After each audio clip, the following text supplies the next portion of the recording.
Hello and welcome to Rauta's Underground Trio episode. Once again, we have three different albums of three different styles from three different parts of the world. And according to my own opinion, I will put them in worst to best and give them a little bit of a review here. First, however, in alphabetical order. Disarray from Sweden, Speedrush from Greece, and finally Starspawn of Cthulhu from Italy. Now let's shuffle them a bit, not seriously, but in a way, and now dropping the items on the floor because why the hell not? Now, what shall we start with? First we go to Italy, so buongiorno, this is Starspawn of Cthulhu, first album, Alienum. This is doom metal, the rather traditional style, and this is a solo project with the debut album in question. Previously I got to review some of the earlier stuff, was an EP of sorts last year, and that was kind of a mid-doom stuff with, once again, solo thing going on.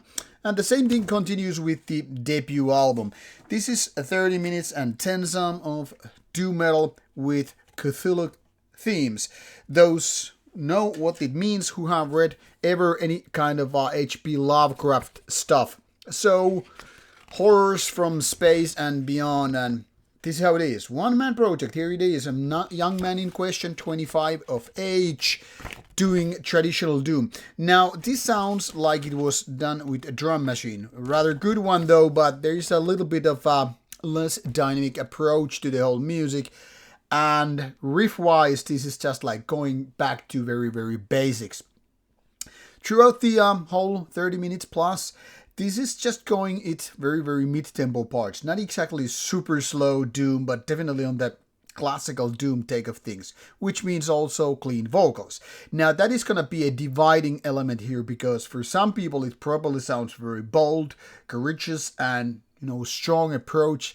For me, something is a little bit off with the vocals.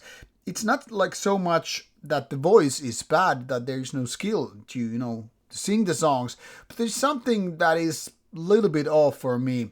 I'm not sure whether it's about how the tone of the voice is being produced or the way that it's being singing throughout the songs, but it doesn't really click with me. More I say is this is a little bit demo-ish approach, maybe because of the one-man project. There are a little bit keyboards in the mix, but to be honest, if you don't pay attention to them, you're not gonna even miss them when they're gone.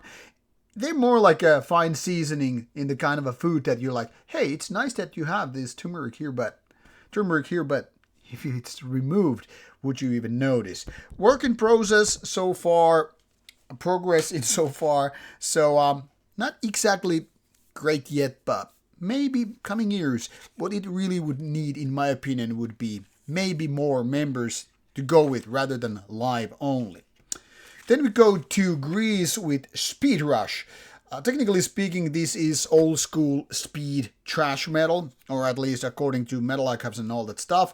And while I really can't deny it, I think the word speed metal is a little bit unnecessary here, because while there's certainly parts where it kind of gets towards heavy metal and as such a little bit speed, mostly it's dominated by rather traditional thrash metal things. What really separates this from speed metal is that no, this doesn't really sound like heavy metal going very fast and all that stuff. And as such, there are no moments where I feel like, okay, this is going speed metal. This is going like power metal and heavy metal having a baby. More so, it's just thrash metal with a little bit maybe uplifting tunes than being grim and violent and aggressive and all that stuff. This is very, very easy album to listen to, but frankly speaking, this doesn't really have what I would call killer materials. None of the songs really stand out. The production is quite okay. Nothing out of ordinary, however. Can't really bitch about anything, be it vocals or songwriting as such, but really, it doesn't move me big time. It's more like what you would call beer drinking trash. Meaning if you will just put it in give a spin with your friends and you're, going for a festival or a gig, and you're gonna just enjoy it. But afterwards, if you're gonna ask your friends like, how was it? Did you have any favorite songs or cool riffs that really stuck in your head? You're probably like, I don't know, man, not really. So for me, this is much like a B-class trash in that sense, which isn't a negative thing to say, but it's clearly a difference between bands like this and the top A-list bands, whether we're talking about the Slayers and Metallicas, Sodoms or what have you. So, quite nice, but no cigar. And lastly, we go to Sweden. In my opinion, the best album of the pile, Disarray's second album, and this one is Religious Disease. This is very, very much like basic trash, but nicely, properly executed. First of all, the production is really solid, and it also gives this album a proper punch, which means that even the basic riffs are gonna sound strong. Then again, there is this energy and passion, and also a whole lot of good riffs, which really makes this, man, this is good. What is fascinating is that this is a very new band, only a couple of years old so far, 2022 if I remember correctly, and yet already these guys have 2 albums and more out. And this is already kicking ass properly. Like I said, the songwriting is good, the vocals are good, the production is very, very solid. I'm like thinking this could really be the next big thing coming from the Nordic scene and representing thrash metal. While this is not exactly the most memorable of albums, I mean, let's be honest about it, if you would compare them to the best in the thrash with individual songs or whatever, this isn't gonna, win them. This is not gonna, be in comparison that good. But overall, I would say this is definitely really good.